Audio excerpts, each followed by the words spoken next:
Cubatão recebe defesas civis de outras cidades para treinamento das chuvas de verão realizado pela Defesa Civil de São Paulo. Primeiro encontro de acessibilidade e inclusão é realizado na cidade de Cubatão. Câncer gástrico. A cada ano surgem 20 mil casos novos da doença. E teremos ainda as vagas do PAT, além disso, vagas de empresas da nossa região. E teremos também a nossa previsão do tempo. E claro, hoje é segunda-feira, é dia do quadro Saúde Plena com Lidiane Chaves. 18 de novembro, começamos mais uma nova semana e junto dela começamos também mais um Últimas Notícias.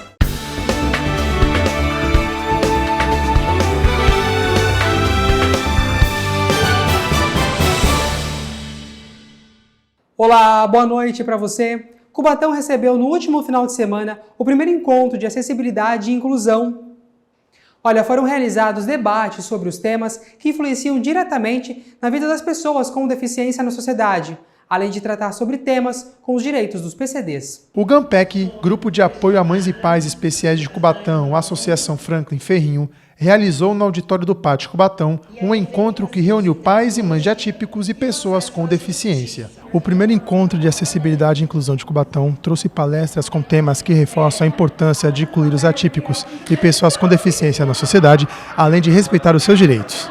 Foram 4 palestras. Cristiane Zamari, mãe de atípico e advogada, falou sobre acessibilidade e direitos.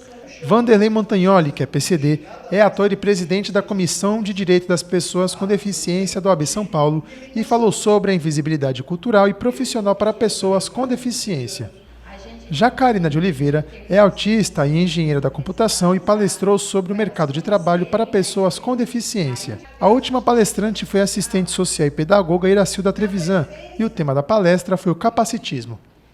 A senadora Mara Gabrilli estava em Brasília e mandou um vídeo falando sobre a felicidade de estar participando do evento e frisando a importância da acessibilidade. Entre uma palestra e outra, quem esteve presente pôde fazer perguntas aos palestrantes e falar sobre a situação dos PCDs na cidade onde habitam, já que no encontro havia pessoas de várias cidades da região.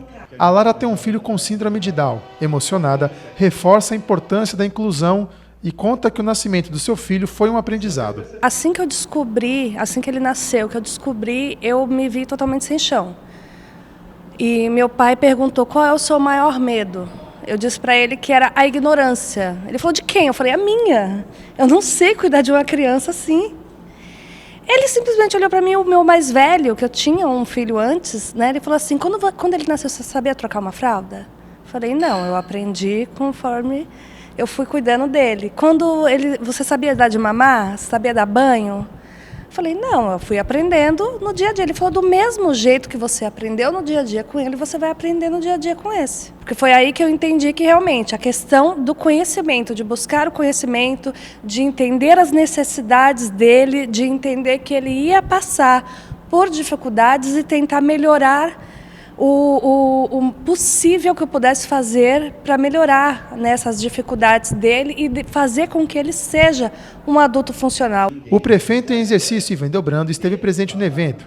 Ele ressaltou a importância do tema e disse que no ano que vem a prefeitura continuará investida em inclusão e acessibilidade na cidade. O secretário de Assistência Social também esteve presente e reforça a importância dos assuntos debatidos no encontro. Nós tivemos discussões muito importantes aqui para o nosso município e para todo mundo que veio aqui comparecer, as instituições, os conselhos. Foi um encontro muito importante que a gente pretende dar continuidade aí nas tratativas e nas melhorias na garantia dos direitos. Já Abel Sampaio, presidente do Conselho Municipal dos Direitos das Pessoas com Deficiência, destaca a importância do encontro para o desenvolvimento das políticas públicas para os PCDs na cidade. Primordial para o desenvolvimento da política pública do PCD em Cubatão, né? Que é dando início aí a esse tipo de diálogo, que nós podemos estar recrutando o pessoal, né? A classe PCD de Cubatão, que anda um pouco desacreditada, desiludida, né, com as políticas públicas da cidade e tentar daqui para frente traçar algum plano de ação. A cidade de Cubatão está sediando o treinamento da Defesa Civil do Estado de São Paulo para as chuvas de verão 2024. O evento começou hoje e terá continuidade amanhã. Além de Cubatão, a capacitação conta também com agentes das defesas civis municipais de todas as cidades aqui da Baixada Santista. Os agentes estão recebendo um intenso treinamento para atuação efetiva durante o período das chuvas de verão. O foco principal, claro, é reduzir os riscos de grandes desastres naturais, nessas ocasiões de fortes chuvas. Além da teoria que está acontecendo no auditório do Pátio Cubatense, amanhã alguns agentes estarão em campo realizando um treinamento na prática. Isso aí a partir dos conceitos geológicos e ambientais. A porta-voz da Defesa Civil Estadual conversou com a nossa equipe de reportagem e a gente acompanha agora. Esse treinamento ele faz parte do calendário da Operação São Paulo Sempre Alerta, envolvendo as chuvas de verão. Então é um calendário anual, todo ano a gente faz, e ele visa preparar os agentes municipais para que eles estejam preparados para a atuação no desastre nesse período de chuvas que a gente já é tão característico dessa região, que a gente tem a possibilidade de escorregamento, inundação, enchente. Então a gente prepara os agentes municipais para que eles possam atuar. Considerando que a gente tem já um período chuvoso e esse período agora a tendência é ser ainda mais intenso. A gente lembra que, na verdade, quando a gente fala de desastres naturais, de ocorrências, a primeira resposta é da comunidade. Então, é o autossalvamento, é a própria pessoa tentando se socorrer, tentando sair preventivamente da área de risco para não ser vítima. Então, a comunidade é muito importante. O NUPDEC, o núcleo, na verdade, é a comunidade salvando a comunidade. A gente lembra que 70% das pessoas nos desastres são salvos, é o autossalvamento e a pessoa se salvando, 20% é a própria comunidade local e 10% só são as forças de segurança. Então, por isso a importância, porque os NUPDECs eles vão fomentar essa cultura de prevenção dentro da comunidade, ainda assim atuar na resposta aos desastres, às emergências. A Defesa Civil está disponível através do número 199, a gente pode acionar, porém a gente lembra que existe uma integração entre os órgãos de emergência, então pode acionar através do número 99, número 190 da Polícia Militar e também o 93 do Corpo de Bombeiros. Defesa Civil é um sistema, então havendo a necessidade de acionamento, os outros órgãos podem também acionar a Defesa Civil e podem a Defesa Civil através dos núcleos, inclusive, acionarem as suas comunidades. Realmente um evento muito preciso, Eu fui lá presente, acompanhei, parabéns aí pela Defesa Civil, pela iniciativa. Olha, o planeta está com os olhos voltados para o nosso país. Acontece lá no Rio de Janeiro a cúpula de líderes do G20. O presidente brasileiro Luiz Inácio Lula da Silva recepcionou na manhã desta segunda-feira diversos líderes estrangeiros que participam da reunião de cúpula do G20, o grupo das principais economias do mundo, além das uniões europeia e africana. O encontro de chefes de Estado e governo está sendo realizado no Museu de Arte Moderna na região central do Rio de Janeiro. Acompanhado da primeira-dama Janja, Lula recepcionou os líderes conforme protocolo do encontro. Entre os recepcionados estão Joe Biden dos Estados Unidos, Emmanuel Macron da França, Javier Milei da Argentina e vários outros presentes. A Rússia é representada pelo ministro das Relações Exteriores, Sergei Lavrov. O presidente Vladimir Putin não veio ao Rio de Janeiro para evitar uma ordem de prisão emitida pelo Tribunal Penal Internacional. O francês Macron chegou a ensaiar uma corrida na rampa de acesso em direção ao presidente Lula, que o esperava para a recepção. Já Joe Biden, o presidente norte-americano, utilizou um caminho alternativo para não precisar subir a rampa. Primeiro, eu quero agradecer a generosidade da presença de vocês, transformando o Rio de Janeiro na capital do mundo. A fome é a expressão biológica dos males sociais. É produto de decisões políticas que perpetuam a exclusão de grande parte da humanidade. O G20 representa 85% dos 110 trilhões de dólares do PIB mundial.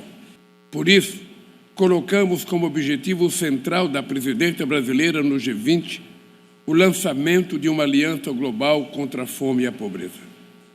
Este será o nosso maior legado. Não se trata apenas de fazer justiça.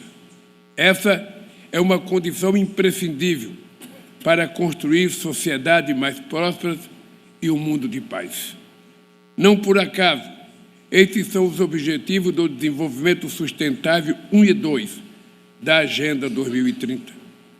Com a aliança, vamos articular recomendações internacionais, políticas públicas eficazes e fontes de financiamento. Olha, o câncer de estômago, também conhecido como câncer gástrico, é um dos tumores mais frequentes do nosso país. O câncer de estômago, também conhecido como câncer gástrico, é um dos tumores mais frequentes no Brasil. A cada ano, surgem cerca de 20 mil novos casos desta doença. Somente em 2020, a mortalidade no Brasil atingiu 13.850 óbitos por câncer de estômago, correspondendo a 6 mortes a cada 100 mil brasileiros. O gastroenterologista Dr. Ronaldo Carneiro explica o que é a patologia. Câncer gástrico, câncer de estômago, é um tumor muito importante que tem origem, na maioria das vezes, a partir de uma multiplicação de células na camada que faz o revestimento interno desse órgão, assim como acontece com tantos outros órgãos. E a importância dele é por conta também da frequência. Além de muitas vezes ser diagnosticado em fases mais avançadas da doença, ele é o 4º tumor mais frequente no sexo masculino, o 6º tumor mais frequente no sexo feminino, fazendo dessa neoplasia, desse tumor, um dos mais importantes na medicina atualmente. De acordo com o levantamento, a maior parte dos pacientes atingidos são homens e 60% deles têm mais de 65 anos. E existem algumas teorias que explicam melhor este fato. Os fatores de risco mais relacionados ao tumor de estômago costumam estar mais relacionados ao gênero masculino, como bebida alcoólica, tabagismo, infecção pelo H. pylori, as doenças inflamatórias do estômago, como gastrite, úlcera, por exemplo, fazendo com que seja mais frequente no sexo masculino do que no sexo feminino. O especialista ressalta sobre a doença ser um pouco camuflada e isso pode ser um grande problema e fala como diagnosticá-la. Um dos principais problemas do câncer gástrico é que os sinais e sintomas relacionados à doença podem ser muito semelhantes a outras doenças bastante comuns no estômago, como gastrite, úlcera e algumas outras doenças que podem dar dor no estômago, azia, sensação de empanzinamento, de plenitude, enjoo, perda de peso, vômitos. Então isso dificulta o diagnóstico e faz com que a endoscopia digestiva alta, a endoscopia, seja o exame de eleição, o exame mais importante na tentativa de detectar essa doença. O especialista explica como é possível evitar e prevenir o câncer de estômago. Assim como acontece para vários outros tumores, o tratamento vai depender do estagiamento, que é a fase da doença em que esse indivíduo se encontra. Portanto, a gente tem a quimioterapia e a cirurgia, muitas vezes com a ressecção, com a retirada de todo o estômago, como as estratégias mais utilizadas para o tratamento dessa doença. Mas lembrando que tudo vai depender do estágio em que esse indivíduo tem a doença diagnosticada. Por isso, quanto mais precoce a doença for diagnosticada, provavelmente mais chance de benefício do tratamento e de cura esse indivíduo vai ter. Vale ressaltar que o diagnóstico precoce aumenta em até 90% as chances de cura do câncer. Atenção, você fique atento para essa informação. Começou a ser pago hoje para mais de 31 mil trabalhadores o abono do PIS/PASEP. O valor a ser liberado chega a quase 28 milhões de reais. É muito dinheiro, né? Para consultar os valores e também o banco que você pode receber, basta acessar o aplicativo Carteira de Trabalho Digital com acesso pelo gov.br. Os valores de pagamento podem variar de R$ 118 a R$ 1.412 reais. Lembrando que nós fizemos já algumas reportagens aqui na programação da TV Câmara Cubatão e você pode conferir se você tem direito ou não, tá tudo explicadinho, basta acessar o canal da TV Câmara Cubatão. Outubro desse ano foi o segundo mais quente já registrado. Já 2024 será o ano mais quente da história, mesmo que em novembro e dezembro a temperatura média global já esteja próxima de zero. Em 2024, passamos por dias muito quentes, com recordes de altas temperaturas e, segundo o Serviço Europeu de Mudanças Climáticas Copérnicos, 2024 será o ano mais quente já registrado. O mês de outubro de 2024 foi o segundo mais quente já registrado em toda a história, perdendo apenas para outubro de 2023. O aumento da temperatura média global está em 0,74 grau, o mais alto em comparação a 1991 e 2020. E o ano de 2024 está com a previsão de ser o mais quente já registrado em toda a história. Isso só não acontecerá se a temperatura do planeta entre novembro e dezembro seja próxima a zero. De acordo com os dados da agência, a temperatura média global entre 1991 e 2020 está 1,62 graus mais alta do que a média pré-industrial, que foi de 1850 a 1900. Além disso, a temperatura média da superfície do mar foi de 20 graus, o segundo maior valor já registrado no mês. O gelo marinho ártico atingiu sua quarta menor extensão em outubro, 19% abaixo da média. Olha, cerca de 100 mil alunos do segundo ano do ensino fundamental de São Paulo serão avaliados nas provas de fluência leitora. A ideia é fazer uma avaliação nos estudantes entre 8 a 9 anos de idade no momento da leitura com palavras e também textos com fluidez. A ação entrega o Programa de Educação do Governo do Estado de São Paulo, que tem como objetivo tornar 90% das crianças leitoras no estado, isso até o ano de 2026. Espero realmente que o projeto tenha efeito e que as crianças possam realmente se tornar leitoras. E agora vamos juntos para o nosso momento do esporte? Olha, o Santos jogou mal e perdeu para o CRB. Mesmo assim, o Peixe é o campeão da Série B. Ao final do jogo, o técnico Fábio Carille foi hostilizado. Vou falar pra você. Na Vila Belmiro, o Santos recebeu o CRB pela 37ª rodada da Série B. Tinha tudo para ser um jogo de festa, mas o CRB, que buscava permanência na divisão, quis jogar água no chope dos santistas. Bola cobrada na área, descida pra fora! Aos 10 minutos, a camisa 10, que tinha sido colocada numa cápsula do tempo durante a Série B, pelas mãos do capitão Diego Pituca, retornou ao Vila Belmiro. A organizada do clube desvirou a sua faixa, que durante a Série B ficou de ponta cabeça. Mas eu falei que o CRB queria estragar a festa, certo? E conseguiu. Aos 16 minutos do primeiro tempo, após receber um belo passe que quebrou a marcação santista, Facundo Labandeira driblou Gabriel Brazão e balançou o fundo das redes. 1-0. Aos 18 minutos do segundo tempo, o CRB ampliou o marcador. O goleiro Matheus fez um lançamento para o ataque, a zaga santista bateu cabeça, a bola sobrou para Cleiton, que finalizou após a saída do goleiro santista. O placar garantiu a permanência do CRB na segunda divisão. O técnico Fábio Carille, ao receber a medalha durante a premiação, foi vaiado pela torcida santista.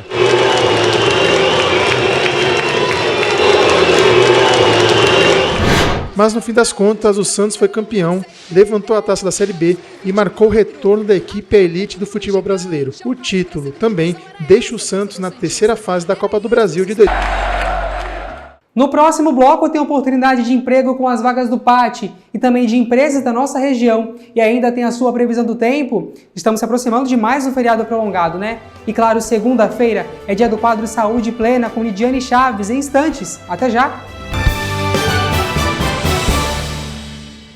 O Farmácia Popular está ainda melhor. Agora, além de medicamentos para asma, diabetes, hipertensão, osteoporose e anticoncepcionais, toda a população tem acesso gratuito ao tratamento de colesterol alto, doença de Parkinson, glaucoma e rinite. Tem também outros itens com até 90% de desconto. E beneficiários do Bolsa Família retiram tudo de graça. E ainda tem absorventes gratuitos para quem mais precisa que esteja inscrita no CadÚnico. Aqui tem cuidado para todo mundo. Ministério da Saúde, Governo Federal.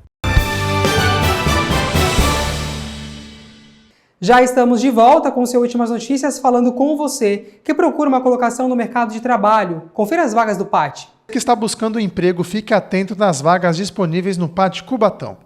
São 10 vagas para laminador, 5 vagas para operador de ponte rolante, vagas disponíveis para PCDs, 5 vagas para técnico químico 1, 3 vagas para ajudante geral e 3 vagas para auxiliar de laboratório. Além dessas vagas, o PAT Cubatão tem outras vagas disponíveis. Para saber quais são, acesse o site cubatão.sp.gov.br/vagaspat. Os interessados devem comparecer ao PAT com o currículo atualizado em mãos e contendo o CPF amanhã, dia 19, das 9 da manhã até 1 da tarde. O PAT Cubatão fica na Rua Doutor Fernando Costa, 1096, na Vila Couto. Além do PAT Cubatão, empresas aqui da nossa região estão também com vagas, oportunidades para você que deseja se inserir no mercado. Veja só. Empresas do Porto de Santos estão com oportunidades de emprego. As vagas a seguir são para o ensino superior.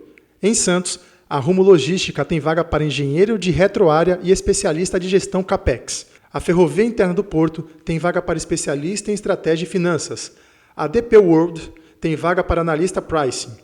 A Fjord Group tem vaga para assistente de comércio exterior, importação e exportação. As vagas a seguir são no Guarujá. A Wilson Sons tem vaga para analista de suprimentos pleno. Já a Santos Brasil tem vaga para engenheiro de projetos e para planejador de pátio. Em Santos, a Marimex tem vaga para eletricista de manutenção em empilhadeira. A Medlog tem vaga para mecânico refri service, mecânico de refrigeração. A Fjord Group tem vaga para auxiliar de transporte, agendamento. A Outra Cargo tem vaga para assistente administrativo, exclusiva para PCDs. A Ocean Pact tem vaga para operador de resposta à emergência. Em São Vicente, a Rumo Logística tem vaga para maquinista 1. Já para jovem aprendiz em logística, a AGO Terminais em Santos tem 2 vagas. As vagas a seguir não têm escolaridade específica. Em Santos, a Cofco International tem vaga para analista Middle Office pleno e a Bureau Veritas tem vaga para comprador pleno. Agora que acompanhamos as vagas de emprego, vamos conferir juntos os termômetros para a nossa região na nossa previsão do tempo.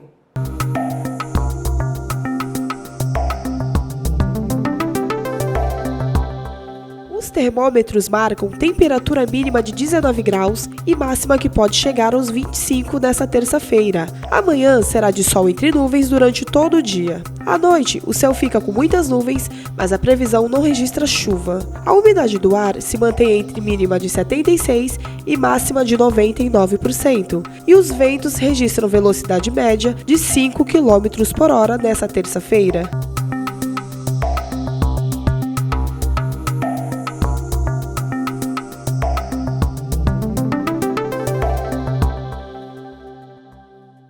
Amanhã acontece a 42ª sessão ordinária aqui da Câmara Municipal de Cubatão. Você pode acompanhar na íntegra pelo 48.2 digital da sua televisão e também nas redes sociais, Facebook, YouTube da TV Câmara Cubatão. E olha, já está aqui comigo no estúdio Lidiane Chaves para mais um quadro Saúde Plena.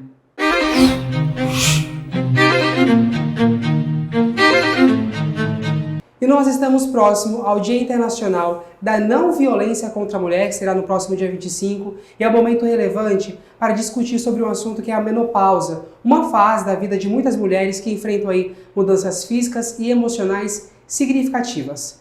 E olha, nesse assunto ainda, abordar esse tema pode ajudar a fortalecer emocionalmente as mulheres com informações de autocuidado e acolhimento durante essa transição. Por esse motivo, estamos recebendo mais uma vez Lidiane Chaves aqui junto com a gente. Lid, boa noite para você. Obrigada pela sua presença. Eu que agradeço mais uma vez estar aqui com vocês para falar de um tema tão importante, um assunto tão importante e que muitas vezes acaba sendo silenciado. Por quê? Pela questão de preconceito, talvez, consigo mesma, E não precisa ser silenciado. É um assunto muito importante que muitas mulheres irão passar ou já estão passando, vivenciando, e temos muitas mudanças, Não só de fase, mas também de climatério, E que precisa, sim, de um olhar mais minucioso para tirar esse momentos de reflexão de o que essa fase está querendo me passar, o que esse turbilhão de informações, não somente de transição de corpos físicos, mas também de mental, porque mexem com uma questão hormonal, mexe com as questões físicas também, e para isso precisamos estar preparada mentalmente. Justamente, Lidy, e mentalmente, quais são as principais transformações emocionais que as mulheres enfrentam aí durante esse período da menopausa? São muitos questionamentos, E dentre eles acaba desencadeando aí uma ansiedade um pouco mais florada, o que pode levar também a uma depressão. Então, olhar para essas questões de como meu corpo, de como eu estou me posicionando, e isso também tem muito a ver com o comportamento, porque há essa mudança de comportamento, sim, porque é uma construção de uma nova identidade, e aí nos leva para um outro caminho que é da autoimagem, de como essa mulher que está entrando nessa fase, que é um término de uma fase de reprodução, porque a menopausa ela é considerada depois de 12 meses após o ciclo menstrual. Então, consecutivos. Então, ela vai ficar um período de 12 meses, né, sem menstruar. E aí, nesse período, né, passando esse período, pode ser, sim, considerado aí a menopausa. Então, nesse período, ela vai muito possivelmente presenciar, vivenciar conflitos internos. Então, tão importante manter esse autocuidado na rotina. E é algo que mexe com muita coisa da mulher, né, Lid? E como essas mudanças emocionais afetam, então, aí, na autoestima, o bem-estar mental dessas mulheres?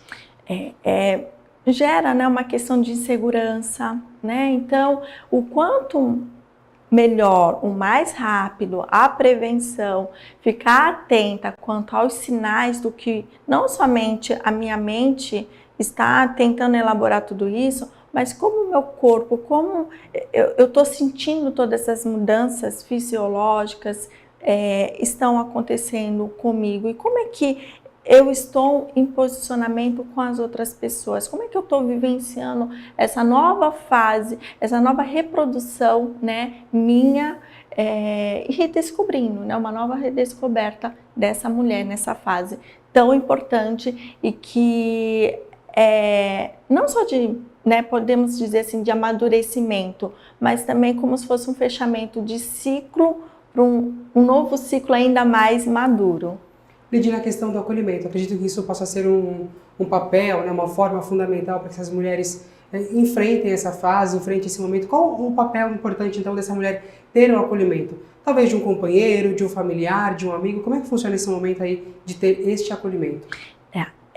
Bom, o primeiro passo, né, importante, é tirar momentos para si, né? Esse é o primeiro ponto importante, e aí serve até como dica, de ter esses momentos de prazer, se conectar com seus hobbies, que muitas vezes acabam, né, ficando ali de canto. Então, tão importante manter isso numa rotina, lembrando sempre que a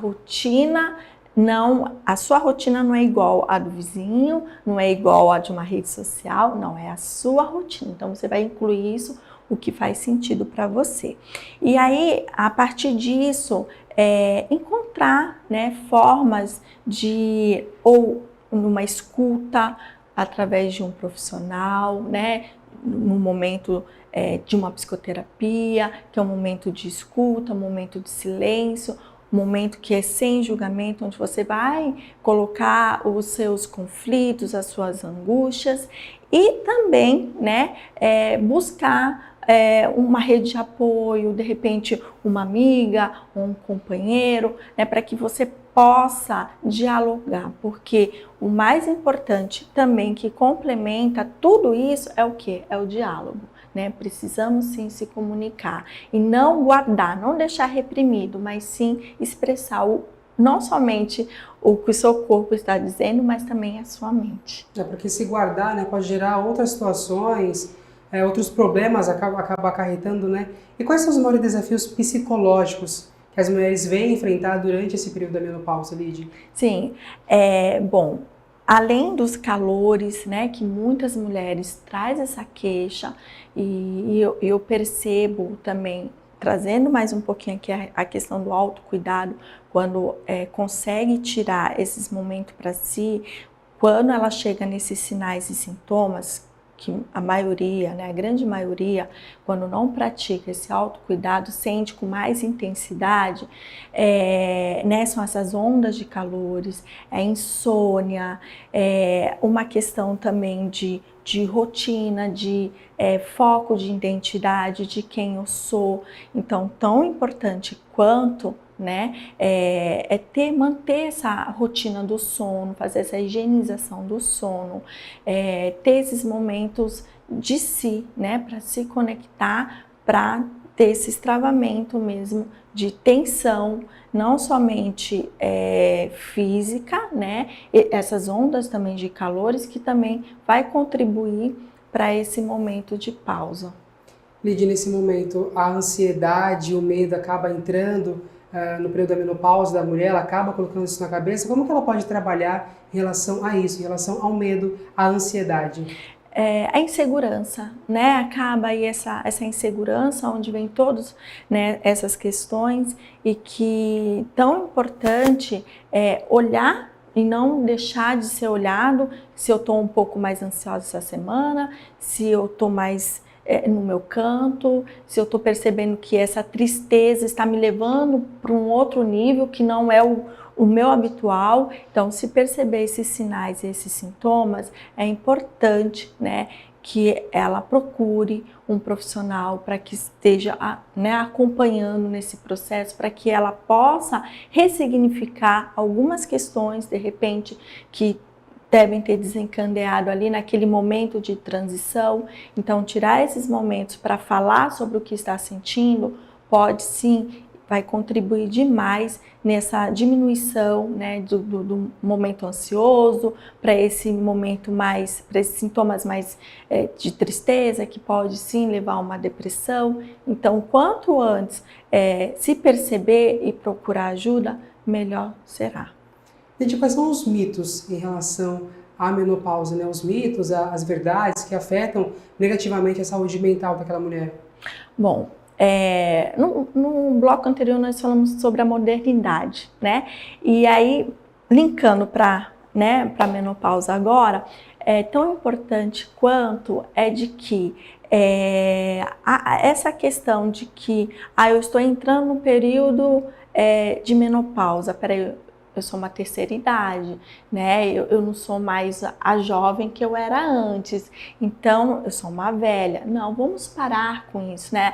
Nós estamos falando sobre longevidade, né? Então é algo tão assim, a idade está muito mais na cabeça, né? Então quando encaramos isso, olhamos para isso como eu estou sim na melhor idade, eu estou entrando num período, né, de menopausa, o que eu posso praticar nesse período que vai me fortalecer, que vai fortalecer a minha autoestima, porque a autoimagem grita nesse período, né, nessa fase. Então, tão importante é nutrir essa autoestima, esse autoamor, se conectar contigo, para que se torne uma coisa mais, passe, né, por essa transição com mais leveza e mais equilíbrio. Neide, para a gente fechar então esse assunto, qual a dica que você deixa para a mulher que está entrando nessa fase da menopausa? Pare, se escute, né, se perceba, faça as mudanças que são necessárias serem feitas, que façam sentido para você e que nunca é tarde, né, sempre assim um recomeço e que ele seja leve.